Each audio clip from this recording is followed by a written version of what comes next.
It was working for a change. Shadow Knows, the Shadow Crew podcast. Hey everybody, welcome to another fine episode of the Shadow Crew podcast, the Shadows Knows podcast, the whatever the hell Shadows Shadow cast, Knows, the Shadow Crew podcast. whatever you want to call us. We're happy that you're tuning in, listening. Thanks for being a part of our evening as a bunch of friends and colleagues get together to shoot the shit and talk about anything we want to talk about, which is typically around some pop culture and sci-fi, action figures, comic books, etc. So thanks for tuning in.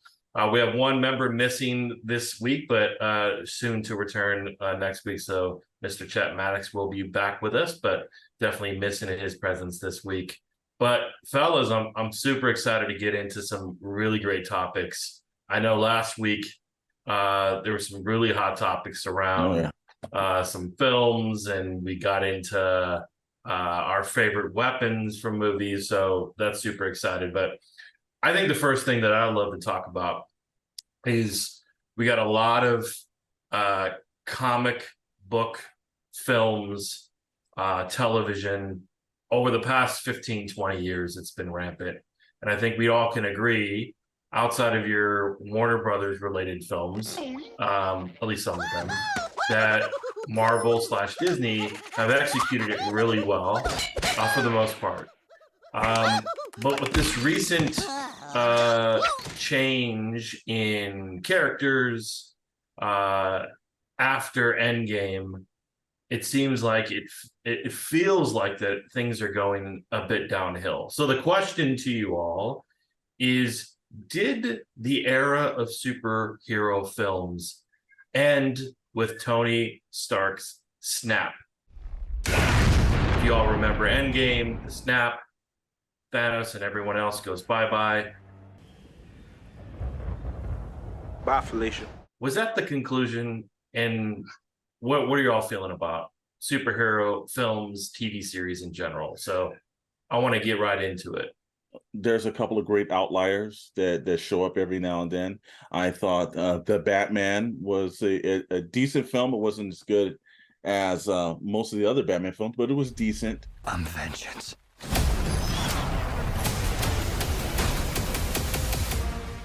But most of Marvel's films after that have kind of suffered.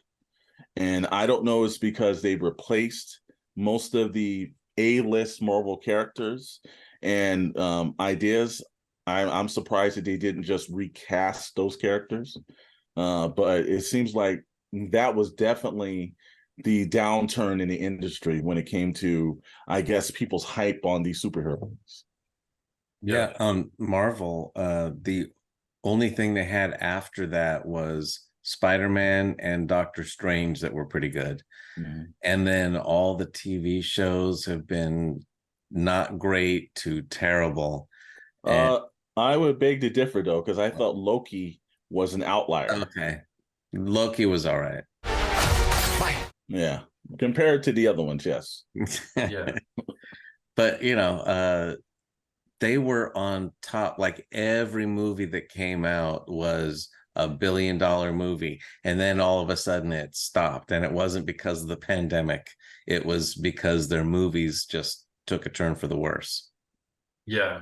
Do you think that is because the majority of the characters, because I think they went like with Disney Plus and the streaming service that launched a few years ago, they were adamant about getting content out. So I think they redirected their focus on supplying content to Disney Plus, as they did with the Star Wars universe Disney we're talking about. Do you feel like the TV series honed in on characters that were less known, and that's part of the problem? I think about like WandaVision, Loki, Winter Soldier, and the new Captain. Like, is that it, or was it just shit stories? No, that's not the problem, because you can tell any great story with any character, and it will be successful if it's a good story. But even a terrible character, if you've got a good story, people will show up for it. If you've got, they have good characters, it's just what they did with it wasn't very good. Yeah. And I do think it was such a dramatic change. You had what possibly 7, 8, 10 years of like great characters that we built up time and time again, and it climaxed with all the Avenger films, and then you said, well, these guys aren't around anymore. And so now these are the new characters that you have to accept.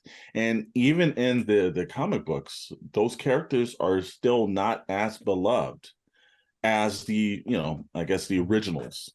So I think that they hurt themselves. And I was seeing what Michael or Bob Iger stated about, like, he thought that the television shows diluted the brand, and I don't think that was the case. I just think that they, possibly, I think they went to more experimental directors, more experimental writers. I saw that article where the Secret Invasion writer said, well, I was told not to read the books. Now, they had gotten to be a point pretty faithful from the original inception of it. And so now all of a sudden you're going away from, well, don't read Secret Invasion. And I thought, okay, this is probably upper management trying to, dictate some thoughts here, and it's being brought back down. But I think it's just not the right individuals that they're getting. And let's say a la like the Star Wars brand. They're getting some passionate people on that side of the board. But I think with Marvel, they're just cookie cutting people in, writers and directors and showrunners that have no prior history with the characters. Yeah. It's a problem if you look at all of the TV from Marvel post Avengers, that in my opinion, the best one to date was a one-shot, Werewolf by Night. That's just my that's kind of embarrassing though. You know what I mean? That was your best attempt. I will say controversially, I did like Moon Knight. No, because I think Moon Knight, it was way different. It was way different. It didn't feel connected to any of, it felt like it's completely different, almost as if Disney had nothing to do with it. I did enjoy that. There was a couple episodes of different series, like Loki. I thought there was a couple episodes that are good, but I think it's just become not only bad writing, it's just way too confusing. I think the multiverse, it's too much. And I think then you just don't have the confusing. powerhouse actors either. Like, you got Sam Jackson, who was not good, but you don't have the Downey Jr. Like, there's just something about it. So, I mean, are we in trouble here? Do you think can they salvage it? Just, I'm such a Marvel fan. It'd be really disappointing if this is like really the end, and inevitably it's like they'll start canceling series. Like, do you think it's that in danger, or do you think it's just a blip in time and maybe something will come about and then turns this whole universe around? Well, we've been hearing for years that the superhero genre, it's going to go like the way the Western genre did, or the way the cop era did, or and those eras are still around. When you have good material and you treat the material with the respect that it deserves, people will flock to it. And there's outliers right now. So, Shazam 2 wasn't as good as Shazam 1. Black Adam wasn't as good as most of the Marvel films. But for every, I say now, seems like 5 or 6 bad films, there's a good one that comes out. And we sit back and we're like, wow, that's actually a pretty good film. So, I just think it's treating the source material correctly, but also I think the problems with the television shows are, I think there's too many filler episodes. They're writing a plot that probably should be for 3 episodes, or like one, like Werewolf by Night, and they're trying to get 6 to 8 episodes out of it. And it's just, the plot is not conducive of the actual storytelling that we're seeing. Yeah, I mean, one of the main things, I think Mr. Storm said it right, was respecting the source material.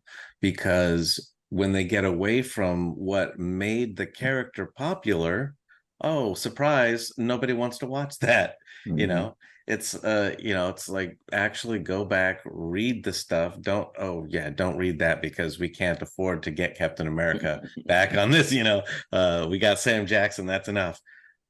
So they have to figure out how to actually respect that, why these stories were popular in the first place, because there's plenty of stories, comic book arcs, that are terrible and nobody talks about them, but for some reason there's some that people are talking about 40, 50, 60 years later, and you treat them right and they'll treat you right.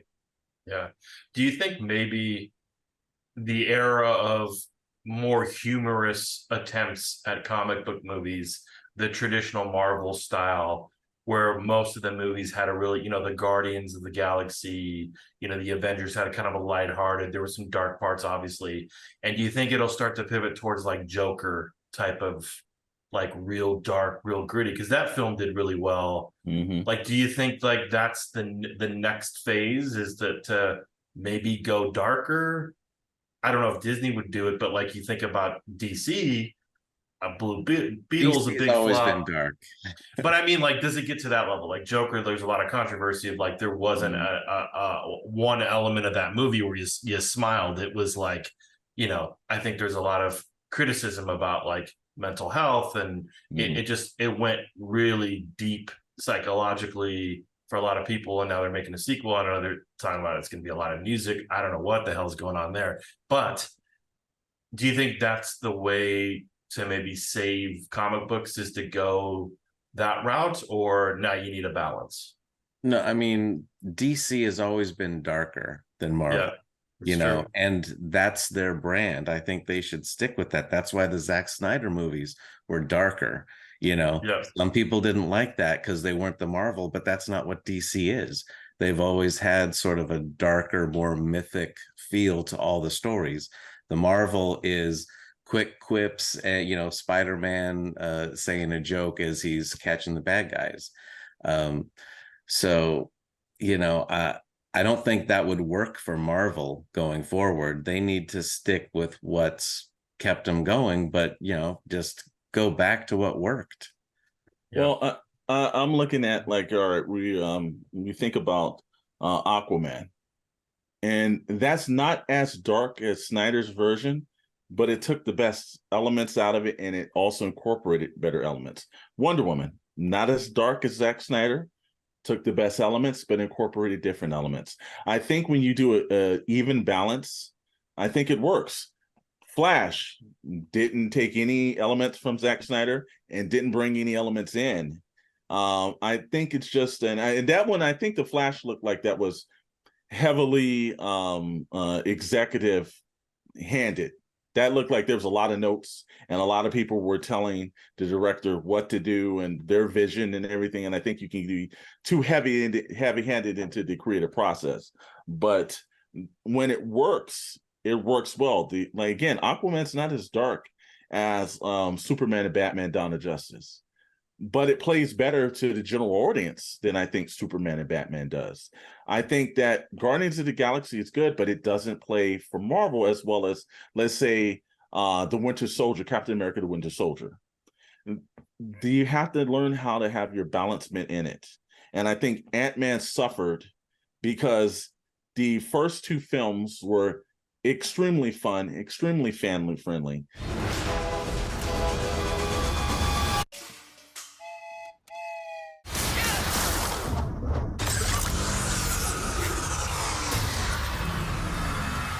And then the third film became something completely different of the first two. And it came a little bit darker and a little bit more confusing for the audience members that saw the first two films. Yeah. It became less about Ant-Man and more about developing a villain for future movies. And people were like, I came to see Ant-Man. I don't really and I think they did this. a terrible job developing that villain as well. Yeah.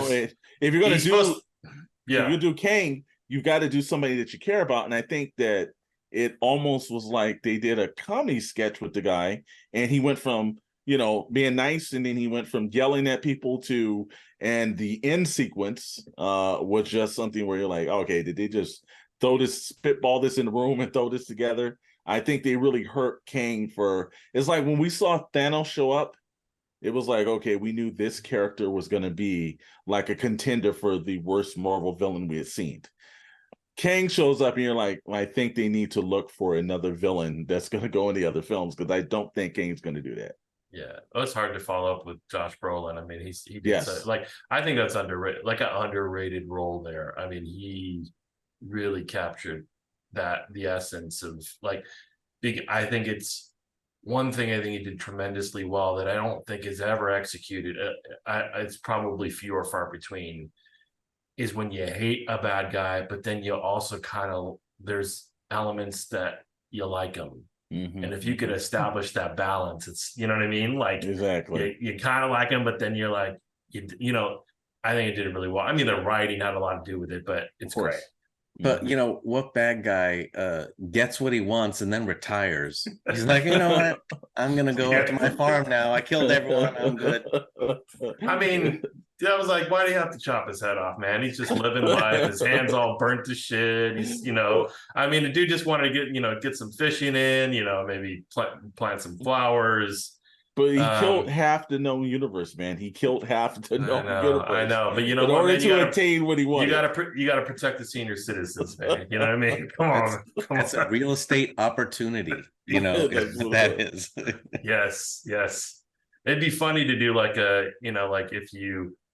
I know we're gonna do a really exciting little segment called Recast, but perhaps we explore like Rescene, which would be like Thanos is like the retirement community with other ex villains, the Golden Girls. Yeah, exactly. Thank you for being a friend. Travel down the road and back again. Your heart is true. You're a pal and a confidant. And if you threw a party, invited everyone you knew, you would see the biggest gift would be from me, and the card attached would say, thank you for being a friend.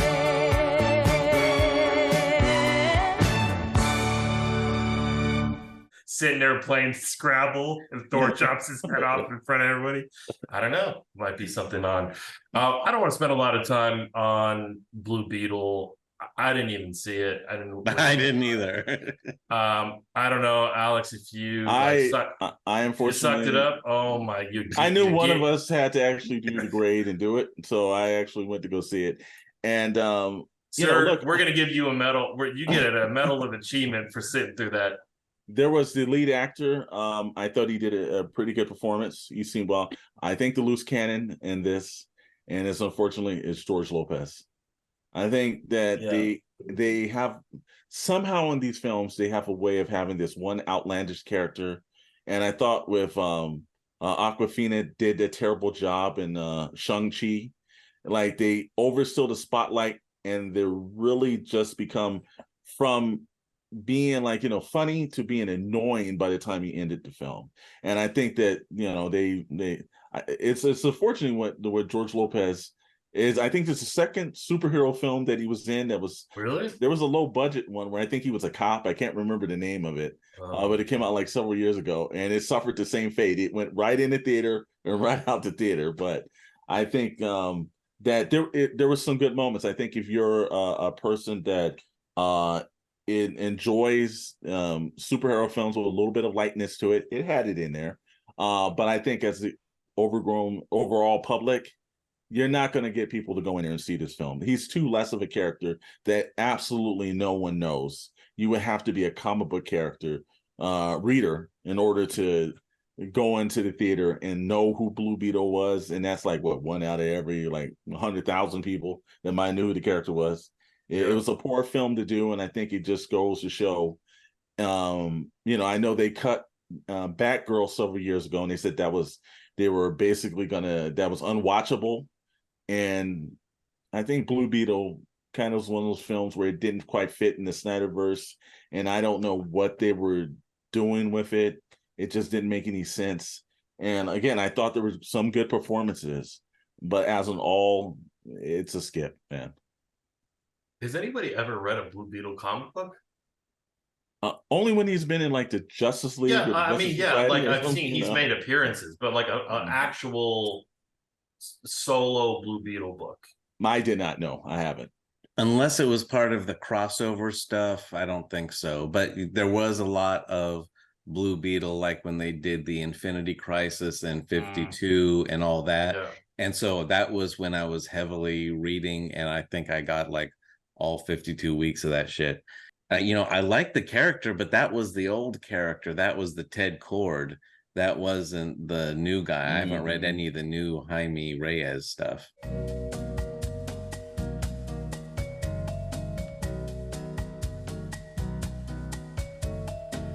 Well, the funny thing about that too is that it's exactly like the problem where, like Marvel with the Engines of Vengeance.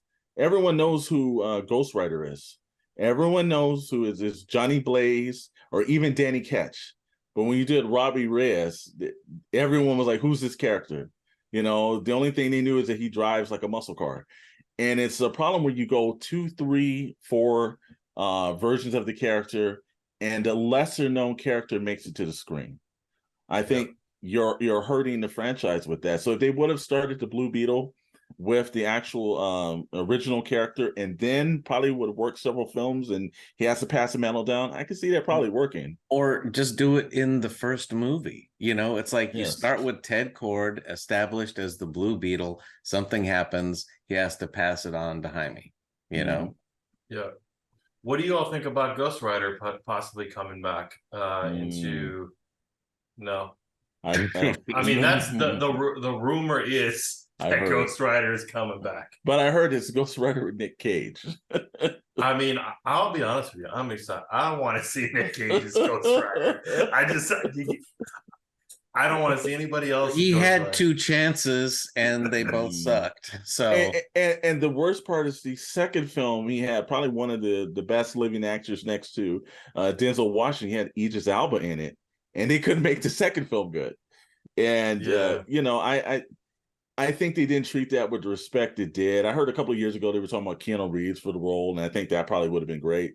But this multiverse kind of scenario, I just sat through the Flash when it was on the Max, and it was just reliving the point. Like no, they need to stop having all these characters pop in from the old shows and everything else like that. I love the nostalgia factor, but sometimes you pushed it too far. And I think bringing Nick Cage back, although I've heard a rumor that this is supposed to bring Wesley Snipes back as Blade, and he's supposed to be I guess a multiverse version of it. Oh, come on. I mean, I would kind of be down to see him show up back one more time, man. Not a whole film, but maybe like a cameo or something. I don't know. I would take Wesley Snipes in a whole Blade film now. If it was up to 1 or 2 level, I would take that. But they're making one with what's the other actor, right? Ali. Yeah. Yes. Which I think he'd be. I think. Well, they keep trying to make it. They keep trying to make it because it stopped and started, stopped and started. So I don't know. Oh, the script sucks. Yeah. I do have to ask about stop rumors. When will it be here? I think probably the film that we have heard that it will recast it is Spawn. Is that is a live action ever going to come? Has McFarlane basically said, "Nah, I'm okay," because in my opinion, I mean, the animated series is probably in my opinion, one of the best of all time in terms of comic books. Like, I kind of set the bar, like being on HBO, one of the first ever like comic book animated series. They could redo with all the CGI stuff. They could like make a really great series out of it. But he's caught up in the action figure world. You think Spawn will we ever see a live action version in some facet, or is Spawn kind of in the past and most people don't even know who the hell Spawn is? I think that Spawn had the potential of having it done right. And I think we've been talking about this since before the pandemic.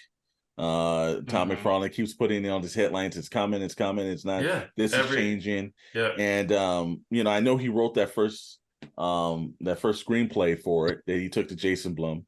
And I remember when he said, "Oh, it's going to be just like Jaws, and Spawn's only going to be in the movie for a couple of minutes." Well, okay, that's like, you have no business writing screenplays.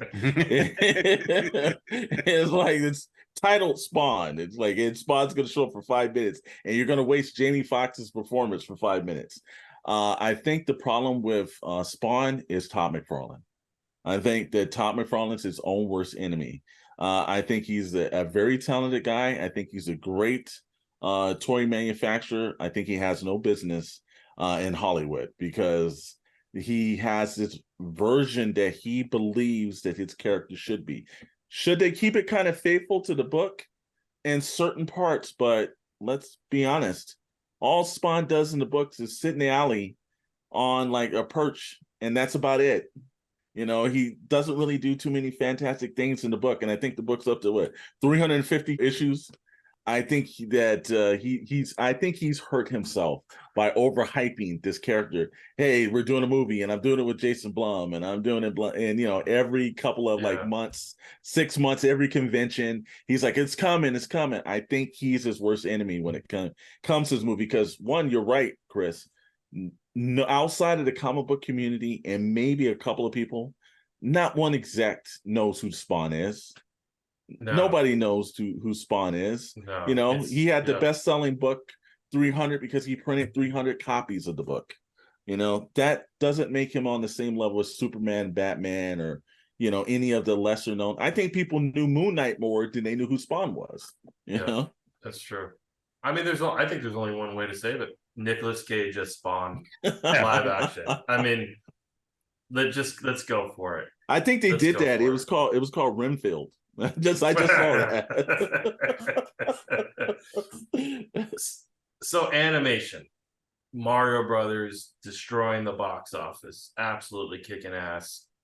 The new Pixar film Elemental killing it internationally, surpassing Toy Story and a few other of those things. Ninja Turtles doing really well. The Spider-Man animation just crushing it. Outside of Barbie and Oppenheimer, nothing else has really clicked. Are we thinking maybe animation is the future of comic book films and video games? What are your thoughts? I mean, it's definitely cheaper. Well, not necessarily.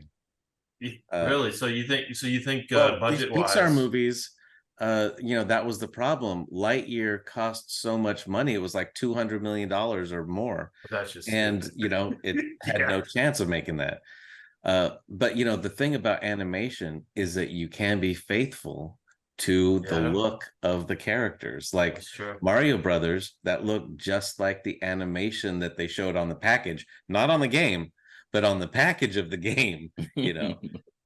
Sonic, when they did live action version, he looked like a monstrosity that was like a hedgehog human hybrid. And then people saw that and were like, no, that's awful. They changed it to look more like the cartoon character, and it was a huge hit, and now they're making their third movie. And I can go with this. My second to youngest nephew is a huge Sonic fan. He's in love with Sonic. And when he saw the movie, it looked like the video game. It looked like some of the coloring books and everything that he associated with. I think the reason why Super Mario Brothers did well, one, it's a world-renowned franchise. I think, it's almost, you could put that maybe on the same level as like maybe Batman or Superman, somebody that does not speak English that could look at the Mario Brothers and know, due to the video game, who that character was. But also, look at these three films. What are we talking about? These three films, the reason why they're so popular, because they actually cater to an actual general audience. Parents went to go see it.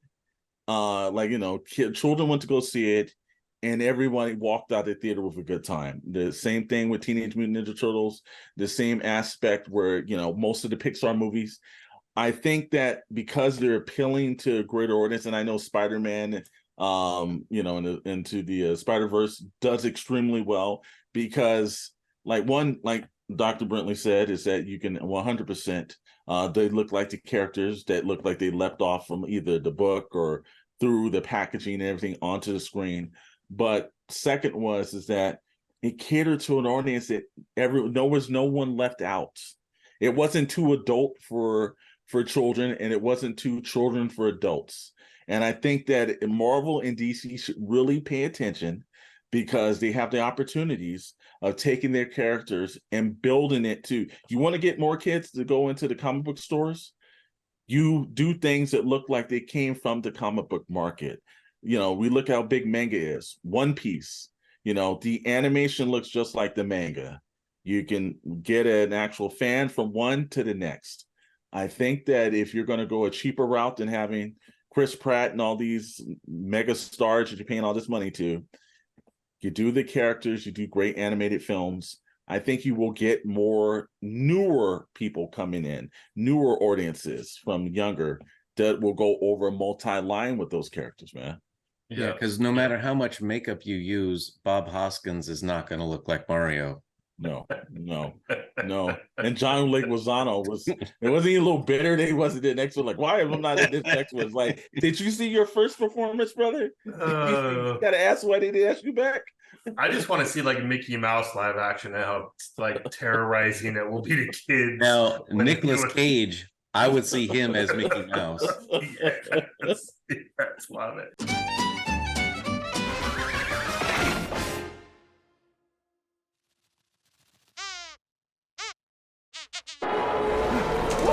What is that? What is it? Oh, no, not the beast!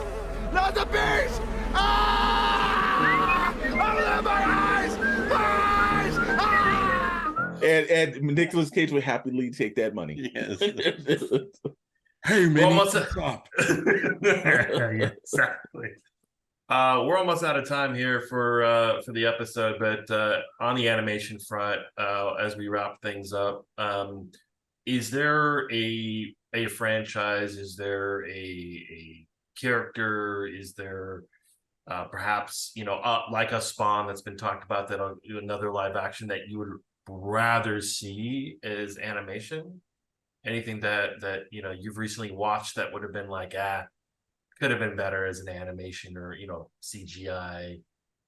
I can't say better, but I would like to see a John Wick animated. Ooh, especially like in a manga style or something, kind of like Cowboy Bebop. I would like to see John Wick animated. Yeah, I would say Moon Knight, because I love the character of Moon Knight, but they spent so much time sort of setting up the character that they didn't do much with actual Moon Knight fighting crime or doing any of that kind of stuff. So like seeing him like they do the Batman animated, where it's just like that character in his element and doing his stuff, people would see, what's the appeal of the character rather than, just catching you up to speed. I hadn't thought about that, but that would actually probably be cool, Dr. Brenner. Yeah, that would definitely be great. I think they've done like an anime style, but I always thought like if you really did it well, and not that style, but like a really like dark animation, like this, like Starship Troopers would be badass as like an animated series, just because like how expensive they did a great job in a cheesy way, years and years ago when CGI was as great as it is now, but animation would be so awesome. So I know they did one. I think they did one, but not to the level that I think they could today. Sure. In like 6 or 8 episodes. But if you do that like on Netflix or somewhere like that, or Amazon, you can do like an R-rated version. Oh yeah, it would need to be. You don't make a kid's version of it. But you have the spaceships and everything 3D animated, so you've got all that kind of stuff and the bugs, and you could just do a lot of fun stuff with that. Yeah, it would be cool to see. I got to rewatch that movie. But it's just like it's like super underrated film. All right. Well, I think we're gonna wrap up this episode. Any TV film you all watching now that's that stood out to you? And I always ask that, but I know every week there's some new content out. What are you all feeling about the new Star Wars series? It's 3 episodes in. Anybody caught up to speed on that? Ahsoka. Yeah, I think it's pretty good. I think the pacing is still 3 episodes in. I know we're probably going to go to 6, and probably by episode 5, everything will start moving a little bit faster. But I think they've done a good job with the characters. I know Dr. Brentley and I talked about this a couple of days ago, where he stated that it was probably the most Star Wars since, what'd you say, man? Since the George Lucas prequels. Yeah. It just felt like Star Wars more than the Disney stuff has. Yeah, I think that's Dave Filoni. Like, I think that's just, again, if there's anybody that I trust to make it happen, I'm just waiting to see Thrawn. I don't know how long are they going to draw this out. And I hope it's not the last episode, a little teaser, and then it goes to season 2. 2 minutes of the last episode, he'll come in and then they'll shut it down. I remember reading the books. Yes. And like Thrawn being in there, and it was like post that, like Luke Skywalker, Han Solo, they never, like, it would have been cool if they did that. Maybe that's an animated thing. Like, maybe if they take that, like, I mean, you could do all those original characters, like fill in all the gap timeline with animation. You don't have to worry about recasting or doing a deep fake with all those characters. Yeah, that'd be cool. That'd be cool. All right, well, thanks for tuning in, listening in, and we'll see you next week.